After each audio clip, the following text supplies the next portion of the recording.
नमस्कार, मैं हूं श्वेता। बिहारी न्यूज में आपका स्वागत है। आज है 3 नवंबर, दिन सोमवार। खबरों की ओर बढ़ने से पहले एक नजर डालते हैं आज की टॉप हेडलाइंस पर। बिहार विधानसभा चुनाव में महिला वोटरों का दबदबा। राज्य में 3.49 करोड़ महिला मतदाता। पटना महिला वोटिंग में नंबर 1। बिहार चुनाव में पटना प्रशासन अलर्ट। डॉक्टरों और स्वास्थ्य कर्मियों की छुट्टियां रद्द। आज पटना में निकाली जाएगी मतदाता जागरूकता scooty bike rally. CC Gyanesh Kumar की सख्त चेतावनी। बिहार चुनाव में हिंसा नहीं होगी बर्दाश्त। बिहार चुनाव में हिंसा पर जीरो टॉलरेंस।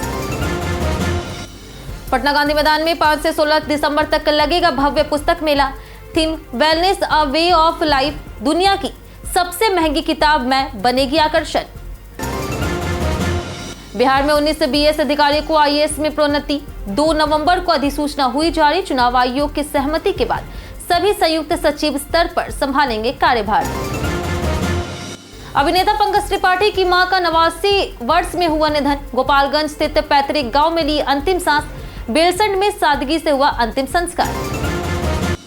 47 साल का इंतजार खत्म। भारतीय महिला क्रिकेट टीम ने साउथ अफ्रीका को हराकर पहली बार वनडे वर्ल्ड कप जीता। दीप्ति शर्मा के 5 विकेट और शेफाली वर्मा की धमाकेदार पारी से मिला ऐतिहासिक ताज।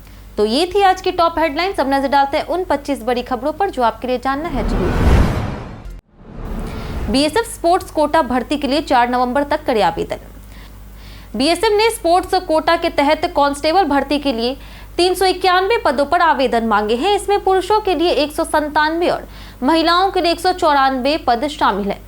आवेदन 16 अक्टूबर 2025 से शुरू हो चुका है और अंतिम तिथि 4 नवंबर 2025 है। उम्मीदवार rectt.bsf.gov.in पर ऑनलाइन आवेदन कर सकते हैं। पात्रता के लिए मान्यता प्राप्त बोर्ड से 10वीं पास होना और राष्ट्रीय अंतर्राष्ट्रीय स्तर पर खेल प्रतियोगिता में भागीदारी या फिर पदक आवश्यक है। आयु सीमा 18 से 23 वर्ष तय की गई है। आरक्षित वर्गों को छूट मिलेगी।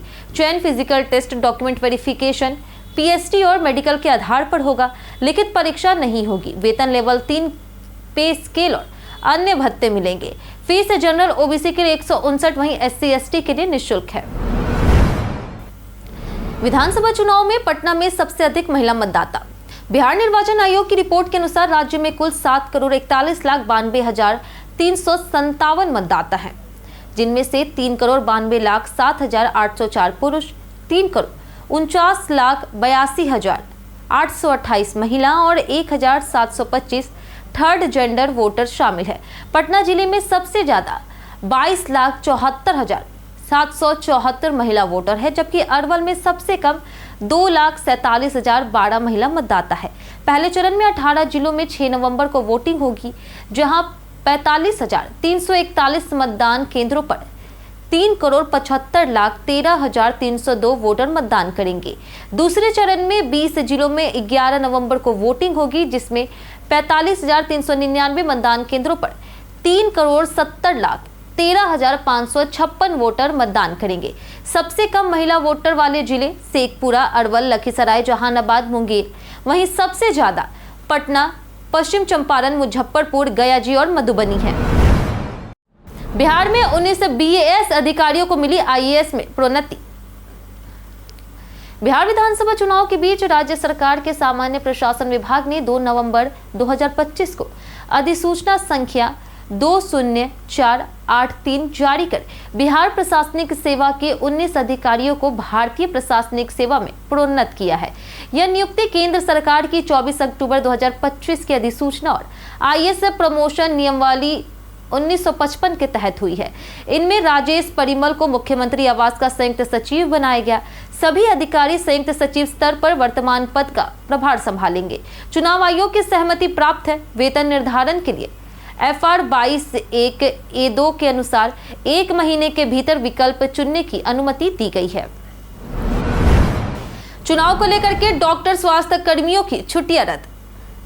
बिहार विधानसभा चुनाव को देखते हुए पटना प्रशासन ने व्यापक तैयारी शुरू कर दी है। मतदाता जागरूकता अभियान के तहत 3 नवंबर यानी कि आज सुबह 8 बजे से पटना समरालय में स्कूटी बाइक रैली निकाली जाएगी, जो गांधी मैदान, ज्ञान भवन और जेपी गंगा पथ होते हुए एलसीटी घाट तक जाएगी। रैली में छात्र छात्राएं, सरकारी कर्मचारी और एनसीसी, एनएसएस कैडेट शामिल होंगे।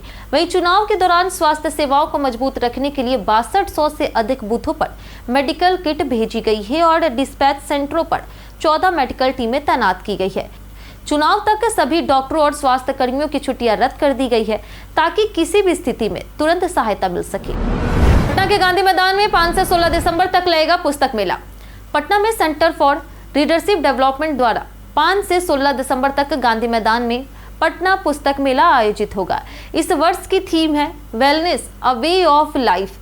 मेले में दुनिया की सबसे महंगी किताब मैं की प्रदर्शनी विशेष आकर्षण होगी और ग्रंथ उदय कार्यक्रम भी आयोजित होगा। स्वास्थ्य संवाद में देश भर के प्रमुख डॉक्टर श्रोताओं से संवाद करेंगे। राष्ट्रीय मुशायरा, प्रेम कहानी सत्र, कलाकृति प्रदर्शनी और सिनेमा उनेमा फिल्म फेस्टिवल भी होंगे। साथ ही स्कूल उत्सव, नाटक, ज्ञान और गुरुकुल जैसे कार्यक्रम रखे गए हैं। मेले में प्रमुख प्रकाशकों सहित लगभग 200 स्टॉल लगाए जाएंगे। बिहार चुनाव में हिंसा बर्दाश्त नहीं, आयोग ने दी चेतावनी। मुख्य चुनाव आयुक्त ज्ञानेश कुमार ने कहा कि बिहार विधानसभा चुनाव में हिंसा की कोई भी गतिविधि बर्दाश्त नहीं की जाएगी और आयोग जीरो टॉलरेंस नीति पर काम कर रहा। अनंत सिंह की दुलारचंद यादव हत्याकांड में गिरफ्तारी के बाद उन्होंने स्पष्ट किया है कि आयोग के लिए ना कोई पक्ष है और ना कोई विपक्ष, सभी एक समान है। उन्होंने कहा कि हर मतदाता बिना डर अपने वोट का इस्तेमाल कर सके, इसके लिए सुरक्षा बलों का सख्त निर्देश दिए गए हैं और संवेदनशील इलाकों में विशेष निगरानी टीम तैनात की गई है। मोकामा हत्याकांड के बाद कार्रवाई चुनाव की निष्पक्षता सुनिश्चित करने के लिए की गई है। बिहार में मतदान 6 और 11 नवंबर को होगा। कार्तिक पूर्णिमा के अवसर पर चलेगा सोनपुर छपरा मेले स्पेशल ट्रेन सेवा। सोनपुर में कार्तिक पूर्णिमा मेले के दौरान श्रद्धालुओं की भीड़ को ध्यान में रखते हुए पूर्वोत्तर रेलवे ने विशेष ट्रेन चलाने का फैसला किया है। सोनपुर छपरा सोनपुर मेला स्पेशल ट्रेन 5 और 6 नवंबर 2025 को एक फेरा करेगी। वहीं 05-203 ट्रेन सोनपुर से रात 12:15 में खुलकर विभिन्न स्टेशनों से होते हुए 2:30 में छपरा पहुंचेगी। वहीं वापसी में 05-204 ट्रेन छपरा से 3:45 से चलकर 6:38 में सोनपुर पहुंचेगी। यह ट्रेन 8 कोचों वाले मेमू रेक से संचालित होगी, जिससे मेला आने जाने वाले यात्रियों को सुविधा और भीड़ प्रबंधन में मदद मिलेगी। पटना में विधानसभा चुनाव से पहले ईवीएम वीवीपैट का रैंडमाइजेशन हुआ पूरा। पटना जिले में विधानसभा चुनाव की तैयारियों के तहत समरडाले स्थित एनआईसी में ईवीएम और वीवीपैट का पहला पूरक रैंडमाइजेशन पूरा किया गया। डीएम डॉक्टर त्यागराजन एसएम ने दल प्रतिनिधियों और अधिकारियों की मौजूदगी में ईएमएस सॉफ्टवेयर से प्रक्रिया कराई। जिले के 14 विधानसभा क्षेत्रों में कुल 5677 मतदान केंद्र हैं, जिनके लिए बराबर संख्या में बीयू, सीयू और वीवीपैट की आवश्यकता है। आयोग के मानकों के अनुसार रिजर्व मशीनों सहित 6808 बीयू, वहीं 6808 सीयू और 7374 वीवीपैट की जरूरत है, जबकि जिले में इससे काफी अधिक मशीनें उपलब्ध है। आवंटन के बाद मशीनों को सुरक्षित रखा गया है और इन्हें खराब मशीनों के बदले उपयोग किया जाएगा। एनटीए ने जारी किया जेईई मेंस के लिए notification. National testing agency 2026-27 session में जेईई मेंस की परीक्षा 2 बार कंडक्ट करवाएगी। पहला सेशन जनवरी 2026 और वहीं दूसरा सेशन अप्रैल 2026 में कराया जाएगा। जनवरी 2026 के लिए एनटीए द्वारा नोटिफिकेशन जारी कर दिया गया है, जिसमें फॉर्म भरने की तिथि को 31 अक्टूबर से बढ़ा करके 27 नवंबर 2025 तक रखा गया है। और वहीं बात अगर परीक्षा की तिथि की करें तो यह 21 जनवरी 2026 से 30 जनवरी 2026 के बीच होने की संभावना जारी की गई है।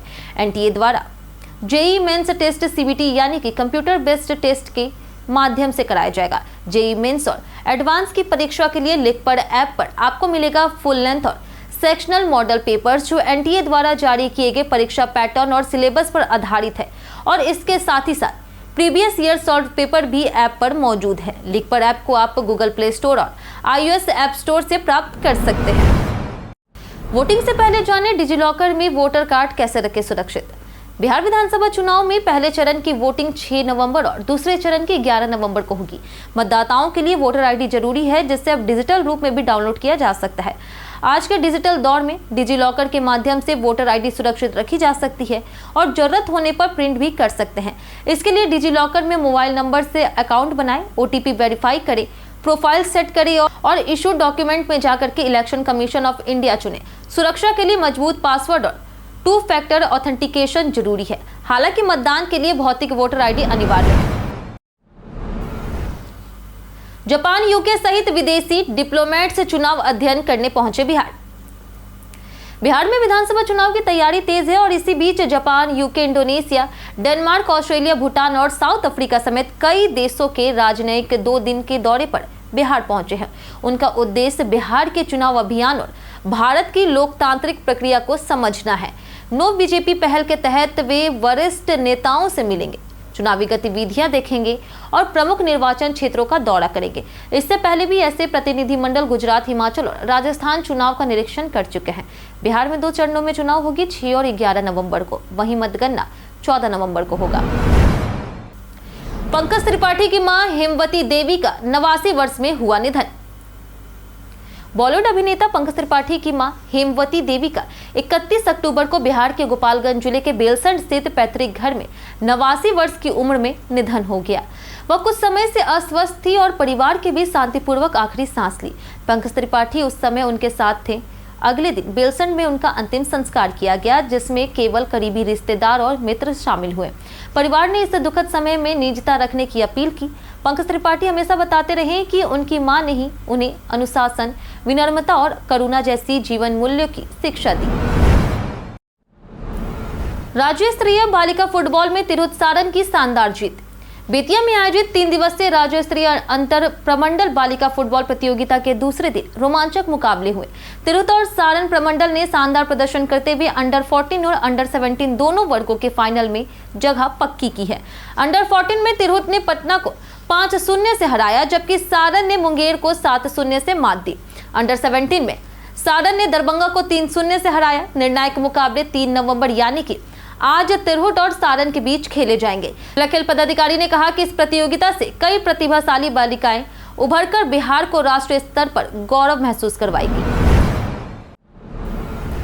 14 दिन की न्यायिक हिरासत में बेऊर जेल भेजे गए अनंत सिंह। बाहुबली नेता और पूर्व विधायक अनंत सिंह को न्यायिक मजिस्ट्रेट के समक्ष पेश किए जाने के बाद कोर्ट ने पुलिस की रिमांड याचिका खारिज करते हुए उन्हें 14 दिनों की न्यायिक हिरासत में पटना के बेऊर जेल भेज दिया। अनंत सिंह और उनके वकील ने आरोप लगाया कि उन्हें राजनीतिक साजिश के तहत फंसाया गया और विरोधियों ने उनके पोते को बहकाया है। स्वास्थ्य समस्याओं का हवाला देने के बावजूद कोर्ट ने हिरासत का आदेश दिया। जेल जाने से पहले घोषणा की गई कि अब चुनावी प्रचार उनकी पत्नी करेगी। उन्हें रात भर SSP कार्यालय में रखने के बाद भारी सुरक्षा में जेल भेजा गया। 5 करोड़ की संदिग्ध राशि और करोड़ों के शराब जब्त। बिहार में स्वतंत्र, निष्पक्ष और शांतिपूर्ण चुनाव सुनिश्चित करने के लिए जिला प्रशासन, पुलिस और उत्पाद विभाग लगातार सघन जांच और छापेमारी अभियान चला रही। सीमावर्ती क्षेत्रों, चेक पोस्टों और संवेदनशील स्थानों पर वाहनों की जांच की जा रही।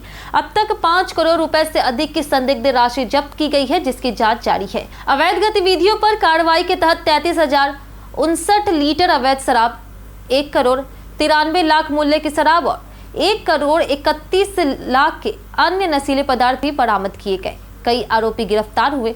वहीं प्रशासन ने जनता से अपील की है कि संदिग्ध गतिविधियों की सूचना 1950 हेल्पलाइन नंबर पर दें। बिहार में आज मौसम रहेगा शुष्क, तापमान में बढ़ोतरी की संभावना। मौसम विभाग के अनुसार आज बिहार में मौसम शुष्क रहेगा। दिन में हल्की धूप और रात में हल्की ठंड महसूस होगी। उत्तरी बिहार के कुछ क्षेत्रों में सुबह हल्का कोहरा या फिर धुंध देखा जा सकता है। अगले 72 घंटों में अधिकतम तापमान में 3 से 6 डिग्री तक वृद्धि की संभावना है, जबकि न्यूनतम तापमान में कोई खास बदलाव नहीं होगा। आज अधिकतम तापमान 28 से 30 डिग्री और न्यूनतम तापमान 20 से 22 डिग्री के बीच रहने का अनुमान है। फिलहाल बारिश की कोई चेतावनी नहीं है, हालांकि 1-2 स्थानों पर हल्की वर्षा की संभावना बनी है। व्हाट्सएप ला रहा फेसबुक जैसा नया कवर फोटो फीचर। व्हाट्सएप जल्द ही प्रोफाइल में फेसबुक जैसी कवर फोटो सुविधा लाने वाला है, जिससे यूजर्स अपनी प्रोफाइल को और पर्सनल और यूनिक बना सकेंगे। यह फीचर फिलहाल एंड्रॉइड बीटा यूजर्स के लिए टेस्टिंग में है और आने वाले महीनों में पब्लिक के लिए रोल आउट हो सकता है। यूजर्स प्राइवेसी सेटिंग्स के जरिए तय कर सकेंगे कि कवर फोटो कौन देख पाएगा। यह फीचर पहले व्हाट्सएप बिजनेस प्रोफाइल्स में उपलब्ध था, अब इसे सामान्य यूजर्स के लिए लाया जा रहा है। यह मेटा के प्लेटफॉर्म्स को यूनिफाई करने की रणनीति का हिस्सा है। साथ ही व्हाट्सएप एआई चैटबॉट्स के अनधिकृत उपयोग पर भी सख्ती कर रहा है। पटना की 14 सीटों को साधने सड़कों पर उतरे पीएम मोदी। प्रधानमंत्री नरेंद्र मोदी ने रविवार को पटना में 2.8 किलोमीटर लंबा रोड शो किया, जो दिनकर चौक से शुरू होकर के उद्योग भवन तक चला। करीब 40 मिनट चले इस रोड शो में पीएम ने कमल का चुनाव चिन्ह हाथ में लेकर लोगों का अभिवादन किया। छतों से लोगों ने आरती उतारी और फूल बरसा करके स्वागत किया, जबकि मोदी जिंदाबाद के नारे गूंजे। उनके साथ केंद्रीय मंत्री ललन सिंह, रविशंकर प्रसाद और अन्य नेता मौजूद रहे। इस रोड शो के जरिए पटना की 14 विधानसभा सीटों को साधने की कोशिश की गई। इसके बाद पीएम मोदी तख्त श्री हरिमंदिर साहिब जाकर के मत्था टेका और फिर राजभवन में एनडीए नेताओं के साथ डिनर के लिए रवाना हो गए। आपको बता दें कि आज सहरसा में पीएम मोदी की सभा होने वाली है, जिसको लेकर के तैयारियां पूरी हो चुकी है। महुआ में तेजस्वी ने तोड़ी अटकलें, कहा पार्टी सर्वोपरि। वैशाली की हॉट सीट महुआ में राजद प्रत्याशी मुकेश रोशन के समर्थन में पहुंचे तेजस्वी यादव ने साफ कहा कि पार्टी से बड़ा कोई नहीं। तेज प्रताप यादव को राजद से निकाले जाने और जेजेडी से उनके चुनाव लड़ने के बाद यह माना जा रहा था कि तेजस्वी महुआ नहीं आएंगे, लेकिन उन्होंने प्रचार कर यह संदेश दे दिया कि उनके लिए पार्टी सर्वोपरि है। तेजस्वी ने कहा कि पार्टी ही माँ बाप है, लालू जी ने टिकट दिया है, इसलिए कोई कंफ्यूजन ना रखे और लालटेन को जिताए।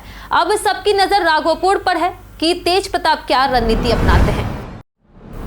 पवन सिंह ने बिहार के विकास पर की बात। पवन सिंह बीजेपी उम्मीदवार के लिए सक्रिय रूप से प्रचार कर रहे हैं। मीडिया से बातचीत में उन्होंने कहा कि 15 साल पहले के बिहार और आज के बिहार में बड़ा अंतर है और विकास स्पष्ट दिखता है। उन्होंने विपक्ष पर तंज कसते हुए कहा कि बोलने वाले हमेशा बोलेंगे, लेकिन एनडीए वादे कम और काम ज्यादा करता है। पवन सिंह ने दावा किया कि एनडीए सरकार बिहार को विकास की राह पर आगे बढ़ा रही और जनता इसका लाभ देख सकती है और महसूस भी कर सकती है। बेगूसराय के तालाब में उतरकर मछली पकड़ते दिखे राहुल गांधी। बिहार विधानसभा चुनाव प्रचार के दौरान राहुल गांधी का अनोखा अंदाज देखने को मिला, जब वे वीआईपी प्रमुख मुकेश सहनी के साथ बेगूसराय में एक तालाब में मछली पकड़ने उतरे। उन्होंने ग्रामीणों के साथ जाल डालकर मछली पकड़ी और तालाब में तैराकी भी की। कांग्रेस नेता कन्हैया कुमार भी उनके साथ मौजूद थे। स्थानीय लोगों ने पारंपरिक तरीके से स्वागत किया और तीनों नेताओं ने ग्रामीणों से बातचीत की तथा स्थानीय भोजन का स्वाद लिया। राहुल गांधी का तालाब में उतरने का वीडियो सोशल मीडिया पर तेजी से वायरल हो रहा है। भारत ने इतिहास रचा, पहली बार महिला वनडे वर्ल्ड कप जीता। भारत ने 47 साल के लंबे इंतजार को खत्म करते हुए पहली बार महिला वनडे वर्ल्ड कप जीतकर इतिहास रच दिया। डीवाई पाटिल स्टेडियम में खेले गए फाइनल में टीम इंडिया ने साउथ अफ्रीका को 52 रन से हराया। पहले बल्लेबाजी करते हुए भारत ने 7 विकेट पर 298 रन बनाए, जिसमें शेफाली वर्मा ने 87, दीप्ति शर्मा ने 58, स्मृति मंदाना ने 45 और ऋचा घोष ने 34 रन जोड़े। जवाब में साउथ अफ्रीका की टीम ने 246 पर ऑल आउट हो गई। साउथ अफ्रीका कप्तान के शतक के बावजूद वे टीम को नहीं बचा सकी। दीप्ति शर्मा ने शानदार प्रदर्शन करते हुए 5 विकेट झटके और भारत को चैंपियन बनाया। कई कारणों से दर्ज है भारत के इतिहास में आज की तारीख।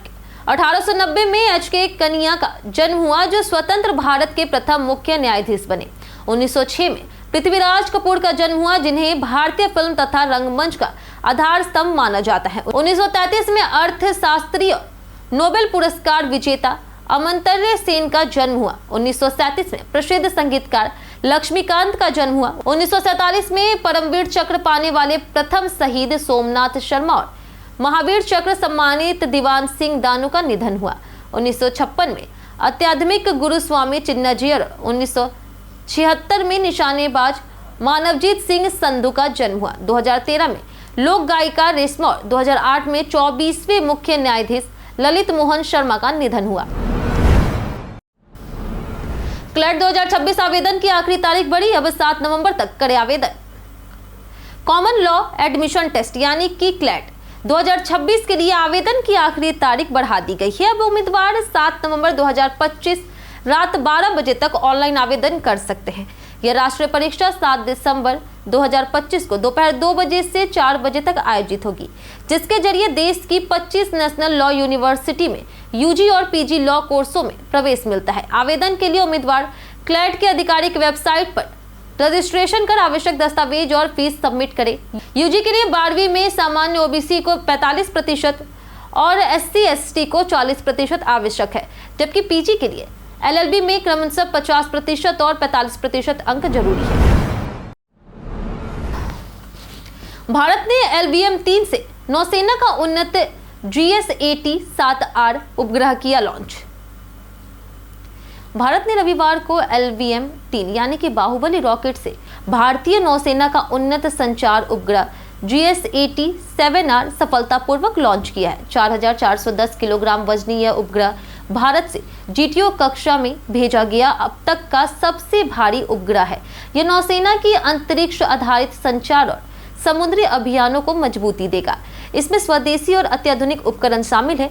LVM-3, जिसे GSLV-MK3 भी कहा जाता है, भारी उपग्रहों को किफायती तरीके से अंतरिक्ष में भेजने में भारत को आत्मनिर्भर बना रहा। इससे पहले इसी रॉकेट ने चंद्रयान-3 को लॉन्च किया था। मिशन का उद्देश्य भारत और विस्तृत समुद्री क्षेत्र में संचार सेवाओं को सुधार करना है। हम प्रतिदिन आपसे 5 ऐसे जरूरी सवाल और उसके जवाब बताएंगे जो कि बीपीएससी, बिहार पुलिस, दरोगा समेत SSC जैसे अन्य प्रतियोगी परीक्षाओं में काम आएंगे। सवाल इतिहास, बिहार स्पेशल, विज्ञान, करंट अफेयर्स और भूगोल से रहेंगे। पूछे गए 5 सवाल में आपने कितना सही जवाब दिया ये हमें कमेंट करके जरूर बताएं। हमारा पहला सवाल है, ब्रिटिश भारतीय साम्राज्य की प्रथम महारानी किसे घोषित किया गया था? ऑप्शन ए है महारानी विक्टोरिया, ऑप्शन बी है एलिजाबेथ प्रथम, या फिर ऑप्शन सी एलिजाबेथ द्वितीय, ऑप्शन डी डायना। सही उत्तर है ऑप्शन ए महारानी विक्टोरिया। हमारा दूसरा सवाल है कि पाइराइट का प्रमुख उत्पादक राज्य कौन सा है? ऑप्शन ए है राजस्थान, ऑप्शन बी है कर्नाटक, ऑप्शन सी है केरल, या फिर ऑप्शन डी बिहार। इसका सही जवाब है ऑप्शन डी बिहार। हमारा तीसरा सवाल है कि बिहार में सहभागी सिंचाई प्रबंधन कार्यक्रम किस वर्ष शुरू किया गया? ऑप्शन ए है 1997, ऑप्शन बी है 2005, ऑप्शन सी है 1995, या फिर ऑप्शन डी 1990। इसका सही जवाब है ऑप्शन ए 1997।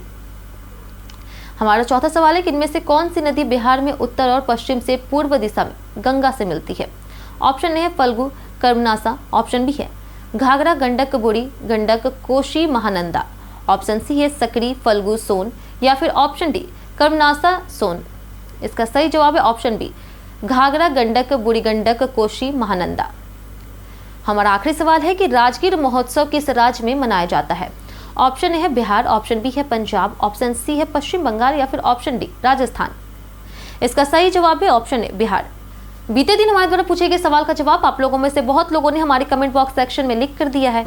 जिन्होंने हमारे द्वारा पूछे गए सवाल का जवाब दिया उनके नाम है मुन्ना प्रसाद, राम बाबू दास, लक्ष्मी मेहता, फूलचंद कुमार, जयराम कुमार, रवि मोहन वर्मा, राजकिशोर महतो, सुबोध प्रसाद, अभय कुमार, विजय शंकर, विनोद शाह, संजीव कुमार, अशोक दास, अंकित शर्मा, सुभाष कुमार, दिलीप कुमार, संजीव सिंह, वरुण सिंह, सुमित पटेल, राजू कुमार, रवि कुमार, जयराम, विक्रम रॉय, रंजीत कुमार, सोनू मंडल, राजेश मांझी, रिपू कुमार, संजीव कुमार, राम बाबू दास, अशोक दास, गौरव कुमार, दयानंद सिंह, कुदरत अंसारी, वीरेंद्र कुमार और राजीव कुमार।